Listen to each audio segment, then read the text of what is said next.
영국의 경제학자 노리나 허츠라고 하는 한 여인이 있습니다. 이분이 쓰신 책 중에 고립의 시대라는 책이 있는데 그녀는 이 책에서 지금 코로나19가 휩쓸고 간 그 자리에 심각한 외로움의 후폭풍이 찾아올 것이라고 이 책에서 그렇게 기록을 하고 있습니다. 다시 말하면 코로나19가 이렇게 지나갔을 때 무엇이 남을 것이냐, 이 경제학자가 진단하는 것은 무엇이냐면 심각한 그 외로움으로 병든 수많은 사람들이 남을 것임을 그렇게 이 책에서 말을 하고 있는 것입니다. 그러면서 그녀는 지금 이 시대가 단절의 시대, 모든 것이 다 끊어져 있는, 관계가 끊어지고 나라와 나라 여러 가지 관계들이 다 끊어지는 단절의 시대라고 정의하면서 지금 전 세계적으로 유튜브 먹방, 성도님들 먹방 아십니까? 먹방?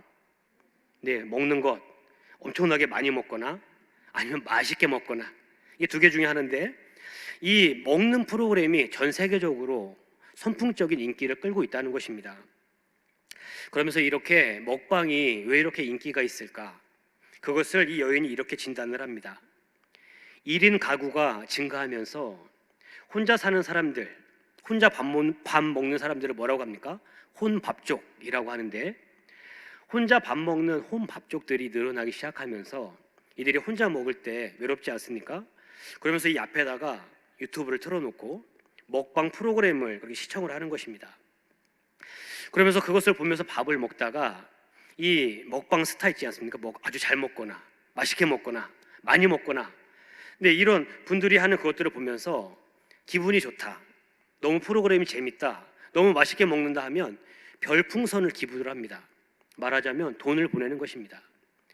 그래서 별풍선을 기부를 하면 어떻게 하냐면 먹방 스타들이 그것을 보고 댓글에 올라오는 그것을 바라보면서 그 혼자 밥 먹고 있는 그 사람의 이름을 불러주거나 말을 걸어주거나, 이런 관계, 오고 가는 관계가 생기게 되는데, 그렇게 되면 어떤 일이 벌어지냐면 그 밥 먹는 그 순간, 먹방을 보면서 밥을 먹는 그 순간에 나는 외롭지 않다, 나는 행복하다, 그런 만족감이 들도록, 그런 사람들이 그런 만족감을 누리게 하는 유대감이 생기기 때문에 먹방 프로그램이 이렇게 선풍적인 인기를 끌고 있다는 것입니다.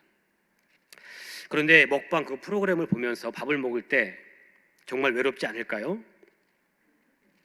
외롭겠죠. 그것이 끝나고 나면 또 외로움이 찾아올 것입니다. 그런데 이 책에는 또 한 가지 재미있는 통계를 하나 제시하는 게 있는데, 지난 20년 동안에 일본에서 65세 이상 어르신들을 대상으로 조사를 해보니까 20년 동안 65세 이상 노령층의 범죄가 4배가 증가를 했다는 것입니다. 그 이전보다, 20년 전보다 4배나 많은 범죄가 증가를 했는데, 충격적인 것은 무엇이냐면 5년 내에 다시 이미 범죄를 저지르신 어르신들 중에 5년 안에 범죄를 저지를 확률이 70%라는 것입니다. 그래서 도대체 이 어르신들이 왜 이러실까? 도대체 왜 이 노령층에 굳이 이렇게 범죄를 저지를 이유가 없는데 왜 이렇게 나쁜 짓을 할까? 조사를 해보니까 어떤 결과가 나오냐면, 이렇게 외롭게 지내느니 차라리 말할 상대가 있는, 말할 수 있는 사람이 가득한 교도소를 선택을 한 것입니다. 그래서 일부러 외롭지 않게 살기 위해서 범죄를 저질러서 교도소에 들어가는 어르신들의 인구가 그렇게 많이 생긴 것입니다.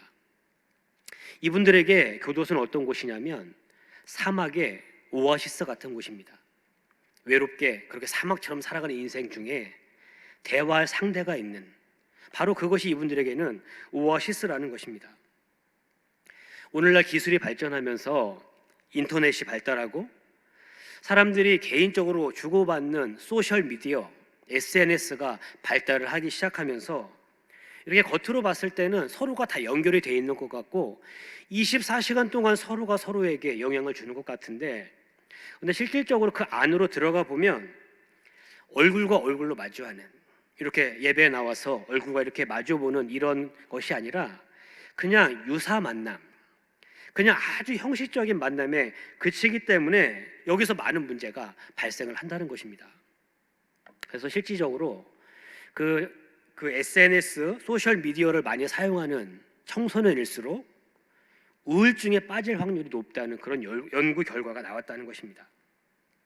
다양한 세상의 이야기를 듣고요, 다양한 사람들을 만나고 다양한 사람들과 이렇게 소통을 하게 되면서 성숙하고 좀 철이 들어가고 정말 사람답게 그렇게 그런 모습으로 변해가는 것인데, 오늘날 이 시대는 어떤 시대냐면 내가 만나고 싶은 사람만 이렇게 만나고 내가 듣고 싶은 이야기만 듣게 되는, 그래서 새로운 기술 알고리즘이라고 하는 그 기술이 우리가 계속해서 이곳만 바라보게 하는 그런 시대를 저와 여러분들이 살고 있다는 것입니다. 그래서 기술은 발달하는데 점점 더 고립되는, 점점 더 외로워지는 그런 삶이 저와 여러분들이 살아가는 이 삶이라는 것입니다. 우리 옆에 계신 분과 이렇게 한번 인사해 보겠습니다. 외롭지 않으세요? 네, 우리 뒤에 계신 분과 인사해 볼까요? 외롭지 않으세요? 네, 외롭지 않게 보이시려고 아주 밝은 표정을 지으시고 계시지만 많은 분들이 이런 마음을 느끼고 계실 것 같습니다. 그래서 오늘은 디모데후서 말씀을 살펴보면서 우리의 인생 가운데 외로움이 찾아올 때, 오늘 설교 제목이 외로움이 찾아올 때인데, 외로움이 찾아올 때 어떻게 해야 되는지 노 사도, 죽음을 앞둔 이 바울 사도를 통해서 삶의 지혜를 배워보고자 합니다. 우리 시인 중에 김수영이라고 하는 분이 계시는데, 이분은 그분의 시에서 이런 문장을 썼습니다. 살다 보면 외로움보다 가파른 절벽은 없다. 무엇이 가장 가파른 절벽입니까? 외로움이 가장 가파른 절벽임을 그의 시에서 표현을 하고 있습니다. 그런데 오늘 본문에 나오는 사도 바울이 바로 외로움의 아주 가파른 절벽에 서 있는 한 사람이 바로 사도 바울입니다. 오늘 본문을 이해하려면 디모데후서의 상황을 좀 간단히 말씀드리는 것이 도움이 되실 것 같습니다. 제가 질문을 몇 가지 던질 텐데 한번 답해 보시기 바랍니다. 우리 신약 성경이 몇 권입니까? 27권이죠. 27권 가운데 바울이 쓴 서신이 몇 권이죠? 네, 알면서 대답 안 하시는 거죠? 27권 중에 바울 서신이 13권입니다. 그럼 두 번째 질문을 해보겠습니다. 그러면 바울 서신 13권의 바울 서신이 있는데, 이 바울 서신 중에 가장 나중에 기록된 서신은 무엇입니까? 힌트를 드리면 오늘 본문입니다. 네, 디모데후서죠. 디모데후서가 13권의 바울 서신 중에 가장 마지막에 기록된 서신입니다. 무슨 뜻입니까? 바울이 자신의 인생의 가장 마지막에 죽음을 앞둔 시점에서 쓴, 마치 유언과도 같이 쓴 편지가 바로 오늘 우리가 묵상하고 있는 디모데후서 말씀이라는 것입니다. 이런 바울의 심정을 느낄 수 있는 것이 디모데후서 4장 6절인데요. 우리 4장 6절의 말씀을 우리 화면을 보고 한 목소리를 읽겠습니다. 시작. 전제와 같이 내가 벌써 부어지고 나의 떠날 시각이 가까웠도다. 아멘. 우리 구약에서 전제라고 하는 것은 어떤 제사냐면 부어서 드리는 제사입니다. 포도주나 독주를 하나님 앞에 이렇게 부어드리는 제사를 전제라고 합니다. 앞에 놓여진 제물 위에 포도주를 붓습니다. 다 부어서 드리는 제사, 그리고 그 다음에 그 부어진 제물을 하나님께 불로 태워서 드리는 그런 제사가 바로 전제입니다. 오늘 사도 바울은 자신의 마지막 인생을 표현을 하면서 뭐라고 표현하고 있냐면 전제와 같이 내가 벌써 부어졌다고 말합니다. 무슨 뜻입니까? 자신의 인생을 하나님을 위해서 다 쏟아 부었음을 말하고 있는 것입니다. 그러면서 또 하나 표현하는 것이 무엇입니까? 나의 떠날 시각이 가까웠도다.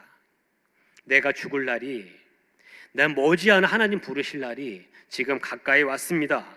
그 누구보다 바울 자신이 이것을 직감하고 있습니다. 바울은 지금 어디에 있습니까? 로마의 감옥 안에 들어 있습니다. 로마의 감옥 안에서 머지않은 그날에 내가 순교할 것임을 바울은 이미 예견을 하고 있습니다. 우리가 잘 아는 것처럼 사도 바울이 얼마나 위대한 사도입니까? 그런데 오늘 디모데후서 4장의 말씀을 가만히 살펴보면, 아 그래, 바울도 인간이구나. 바울도 한 사람의 연약한 인간이었구나 하는 그런 마음이 오늘 본문 가운데 드러나게 됩니다. 사실 인간적인 관점에서 바울을 보면 바울처럼 불쌍한 인생이 없습니다. 다메섹 도상에서 부활하신 예수님을 만난 다음에 예수님을 위해서 자신의 모든 인생, 자신의 전 존재를 하나님을 위해서 쏟아 부었습니다. 그리고 지금 바울은 로마 감옥에 갇혀 있습니다.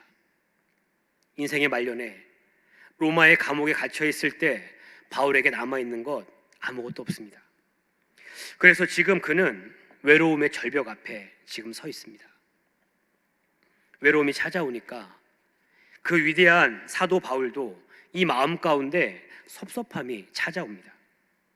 감옥 안에 나만 혼자 있는 것 같고 아무도 나에게 관심이 없는 것 같고 얼마 안 있으면 내 이름을 불러 사형장으로 끌려가게 될 텐데 형장의 이슬처럼 사라질 자신의 미래를 생각해 볼 때 자신의 그 죽음 앞에 사람들이 이렇게 말하는 것 같습니다. 바울의 인생만큼 허무한 인생이 있을까? 바울의 죽음만큼 허무한 죽음이 있을까? 사람들이 그렇게 말하는 것만 같습니다. 사실 누가 알아주기를 바라면서 지금까지 사역한 건 아닙니다. 그런데 외로움의 절벽에 서보니까 그의 인생에 외로움이 찾아오니까 자신을 알아주지 않는 사람들이 야속합니다. 자신을 따라왔던 동역자들도 그리고 수많은 자신의 삶을 지켜봐왔던 많은 사람들이 자신을 알아주지 않는 것이 너무 속상하고 마음이 아픕니다. 그런데 그것보다 이 바울의 마음을 더 아프게 하는 것은 무엇이냐면 바울이 이 로마 감옥에 수감되어 있는 기간이 점점 길어지지 않습니까? 수감 기간이 길어지면서 바울을 따랐던 동역자들이 바울에게 등을 돌리고 바울을 배신하고 세상으로 가는 그런 사람들을 바라보는 그것이 참으로 마음이 아픕니다. 내 마음이 풍요로울 때는, 내 마음이 좋을 때는 어떠한 것도 그냥 웃어 넘길 수 있을 것 같은데 지금 바울은 인생 말년에 가장 초라한 모습으로 서 있는 자신의 모습을 마주하고 있다 보니까 어떤 하나의 사건도 그냥 넘어가지 않고 그것이 송구처럼 가시처럼 자신을 찌르는 그 아픔을 지금 경험하고 있습니다. 평생 한 번도 경험하지 못한 말로 할 수 없는 고통이 지금 사도 바울에게 찾아온 것입니다. 이런 사도 바울의 심정이 본문 10절에서 12절에 기록이 되어 있는데요, 우리 한 목소리로 함께 읽도록 하겠습니다. 10절부터 12절입니다. 시작.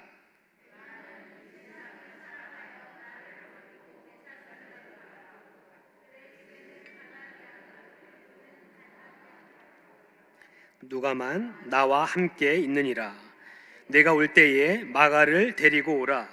그가 나의 일에 유익하니라. 두기고는 에베소로 보내었노라. 아멘. 그토록 믿었던 제자 데마가 세상을 사랑해서 바울을 배신하고 데살로니가로 갔다고 오늘 성경은 기록합니다. 사랑하는 성도님들, 사랑하는 이가 배신을 했을 때 얼마나 마음이 아팠겠습니까? 바울의 심정이 고스란히 오늘 본문 가운데 담겨 있습니다. 이 데마가 간 것에 대해서 이렇게 아파하는 것, 이건 충분히 이해가 됩니다. 그런데 그 다음에 있는 구절들이 좀 이해가 되지 않습니다. 조금 의아한 부분이 있는데 그것은 무엇이냐면 사역을 위해서 떠난 이들에 대해서도 바울이 지금 섭섭함을 드러내고 있다는 것입니다. 사역에 자신의 전 인생을 걸었던 바울이 이 사람들이 왜 이렇게 해야 되는지 몰랐겠습니까? 알았습니다. 그런데 외로움이 찾아오니까 그것이 다 섭섭한 것입니다.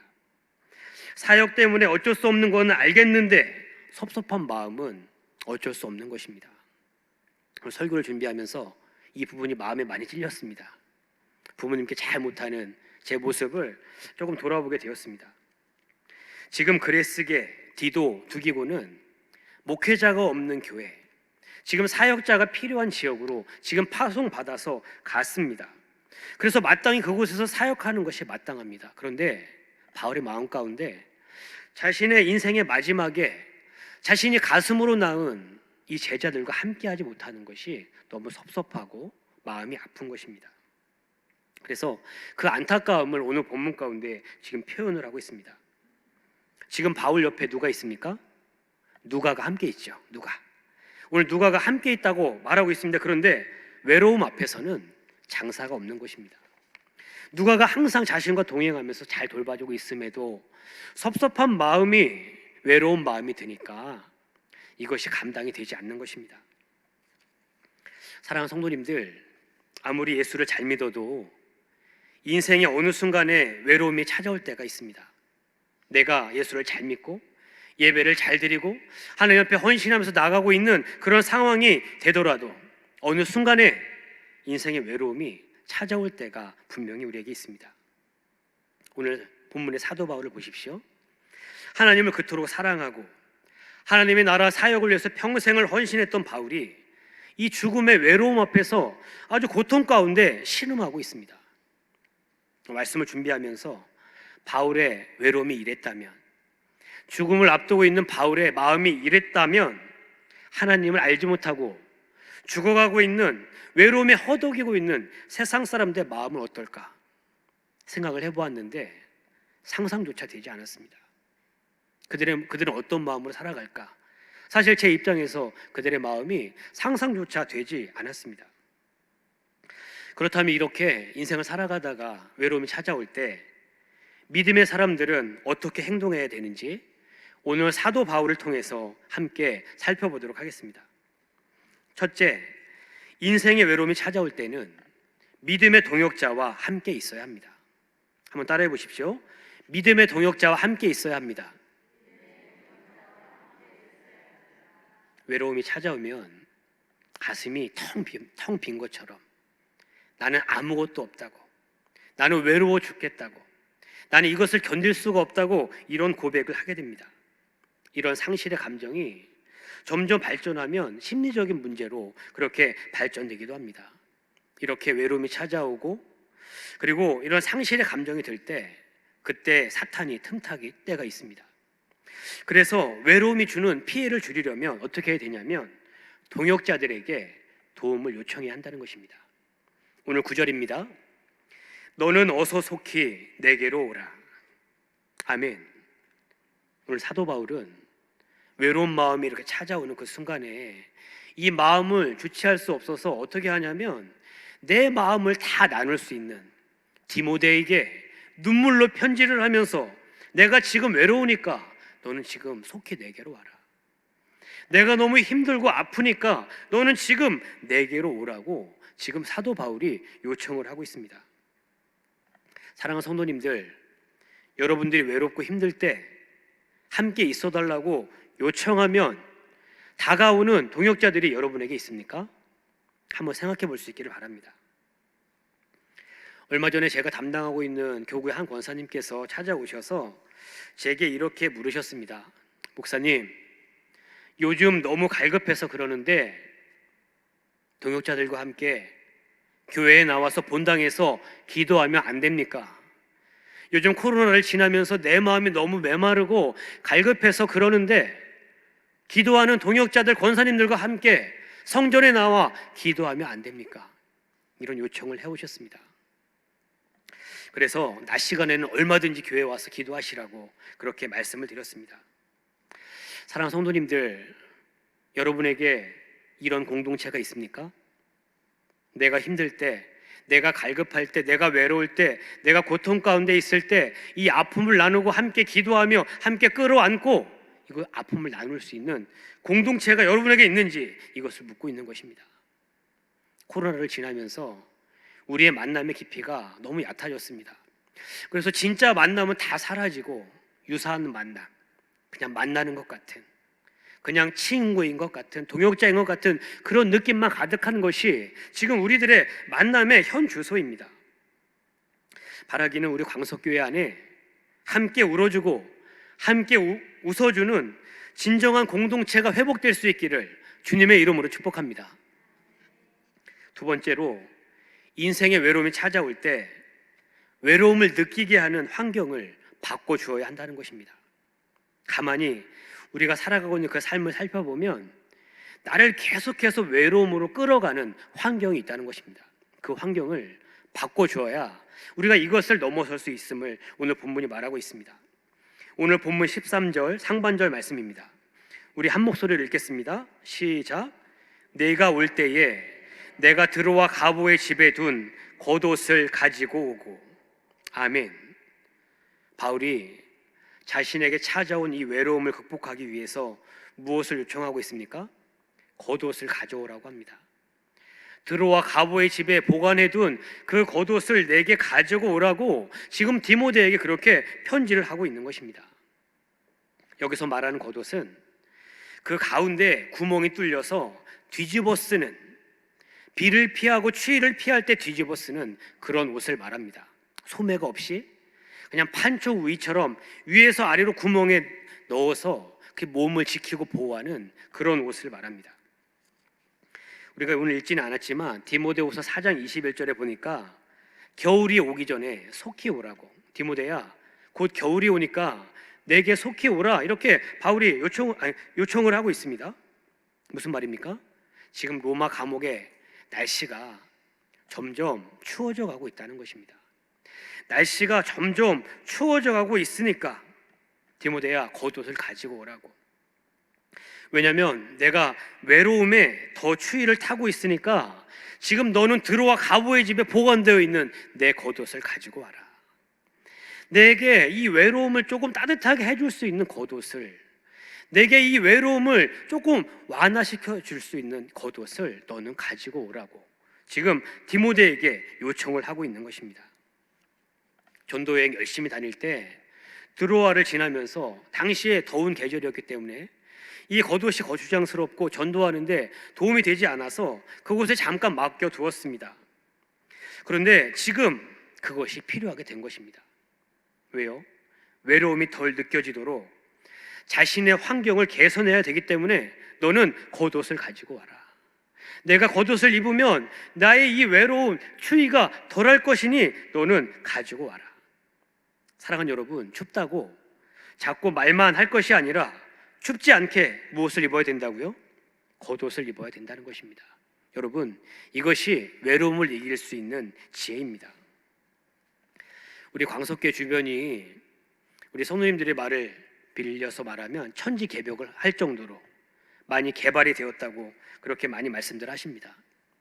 그리고 개발된 것뿐만 아니라 여러 가지 이유로 교회 멀리 사시는 성도님들이 우리 교회에 많이 계십니다.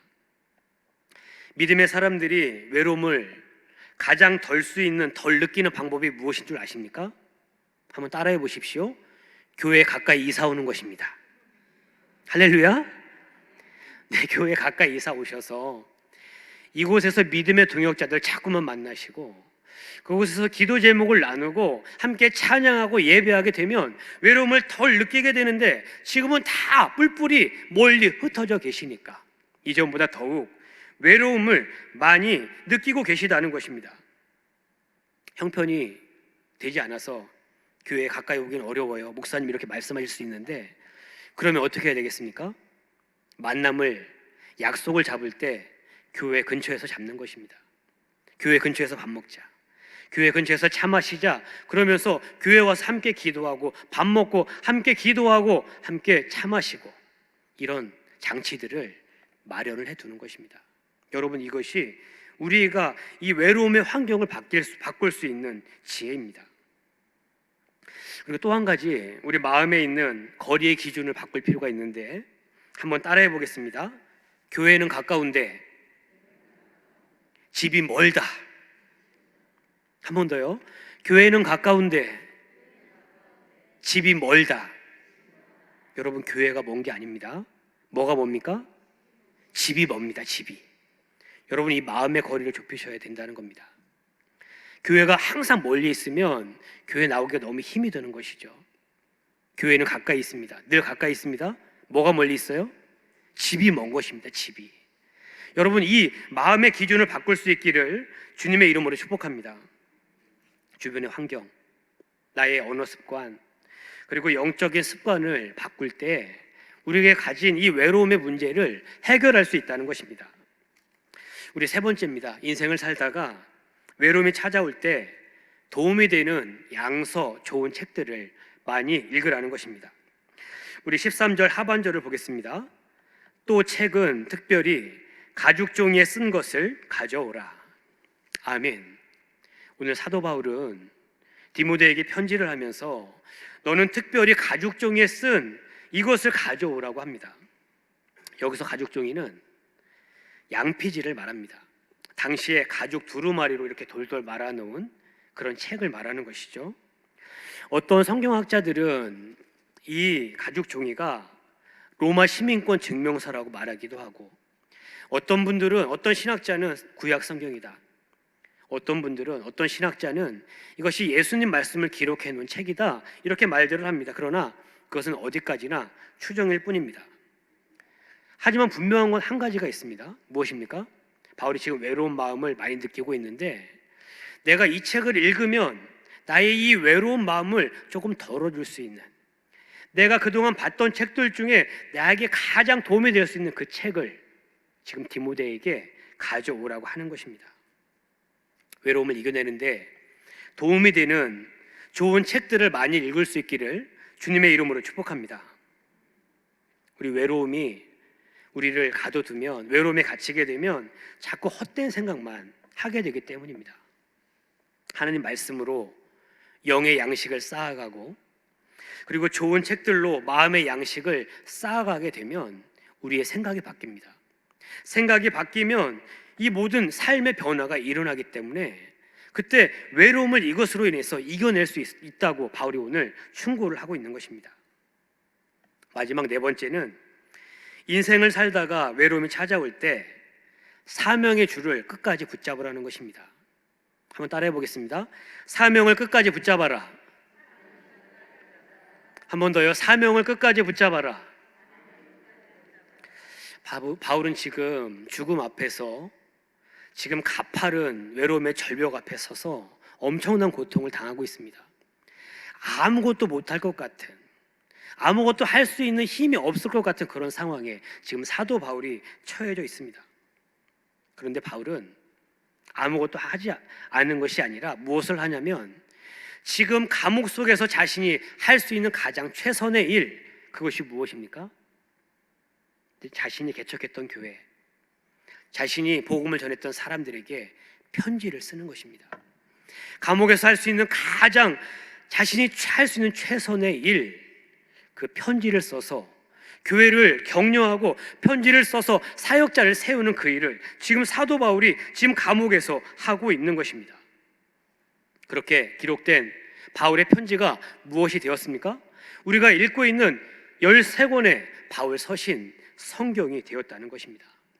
사명을 붙잡았더니, 외로움 가운데 무엇을 할 수 있을까 고민하다가 내게 주셨던 사명을 끝까지 붙잡았더니, 그를 통해서 13권의 성경이 쓰여질 뿐만 아니라 자신에게 찾아온 이 외로움을 넉넉히 이기는 그런 역사가 바울에게 있었다는 것입니다. 사랑하는 성도님들, 코로나19가 휩쓸고 간 이후에 전 세계가 무엇으로 병들고 있습니까? 외로움으로, 심각한 외로움으로 아파하고 있음을 볼 수 있기를 바랍니다. 사랑하는 성도님들, 외롭지 않습니까? 이 시간을 지나면서 참 외로운 우리의 인생 아닙니까? 아무리 믿음이 좋은 사람이라고 할지라도 외로움의 절벽에 설 때가 있습니다. 인생을 살다 보면 그 외로움이 찾아올 때가 우리에게 분명히 있다는 것입니다. 그때 어떻게 해야 됩니까? 외로울 때 혼자 있지 말고 동역자들에게 도움을 요청하고 그들과 함께 있으라는 것입니다. 두 번째, 자신을 자꾸만 외로움으로 몰고 가고 있는 환경을 제거하고, 그리고 진정한 만남으로, 그냥 겉만 훑어가는 그런 만남이 아니라 진짜 만남, 속까지 다 내어놓을 수 있는 그런 만남을 해 나가라는 것입니다. 세 번째, 여러분의 생각을 바꿀 수 있는 하나님 말씀을 계속해서 읽어가고 좋은 책들을 읽어가면서 여러분의 갇혔던 그 생각을 열어가라는 것입니다. 하나님이 지금 무슨 일을 하고 계신지 그것들을 바라보며 나갈 수 있도록 좋은 책을 자꾸만 읽으라는 것입니다. 마지막으로 무엇을 붙잡으라는 것입니까?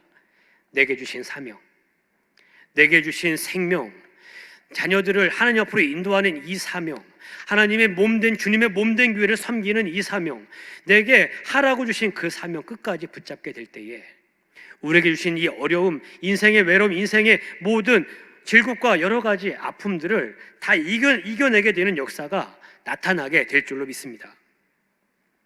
오늘 읽지는 않았지만 디모데후서 4장 17절 말씀을 읽고 오늘 말씀을 마무리하려고 합니다. 우리가 어떻게 인생의 외로움을 이겨낼 수 있는지 잘 정리해주고 있는 구절인데요, 우리 17절을 한 목소리로 읽겠습니다. 시작. 주께서 내 곁에 서서 나에게 힘을 주심은 나로 말미암아 선포된 말씀이 온전히 전파되어 모든 이방인이 듣게 하려 하심이니 내가 사자의 입에서 건짐을 받았느니라. 아멘. 사역을 하다가 인생을 살아가다가 인간적인 외로움이 있었지만 그때마다 내 곁에 서서 새로운 힘을 채워주시는 주님 부어주시는 그 은혜를 받았더니 다시금 그 은혜에 붙잡혀서 주신 사명을 감당하였더니 여러 가지 수많은 죽음의 고비에서 외로움의 고통에서 벗어났다는 사도 바울의 고백이 오늘 17절 말씀에 분명히 기록되어져 있습니다. 사랑하는 성도님들, 우리에게 찾아온 외로움을 이겨낼 때 비로소 우리가 신앙 안에 바로 설 수 있고 신앙 안에 성장할 수 있다는 것을 꼭 기억할 수 있기를 바랍니다. 우리에게 찾아온 외로움 참 힘들고 어려운 것입니다. 그런데 그것을 믿음으로 한 단계 넘어서게 되면 그때에 그 사명을 끝까지 붙잡는 저와 여러분들을 통해 지금 우리 주변에 여전히 절대적인 외로움, 하나님 없는 외로움, 예수님 알지 못해서 당하는 그 외로움 가운데 죽을 것 같은 고통 가운데 있는, 우리가 상상조차 할 수 없는 그 고통을 당하고 있는 그 죽어가는 자들을 살리는 역사가 저와 여러분들 통해 나타나게 될 줄로 믿습니다. 하나님 주시는 힘으로 내 곁에 서서 격려해 주시는 그 주님의 은혜로 말미암아 이 모든 것을 이겨내므로 생명의 통로의 역할을 감당하는 저와 여러분들 되기를 주님의 이름으로 축복합니다.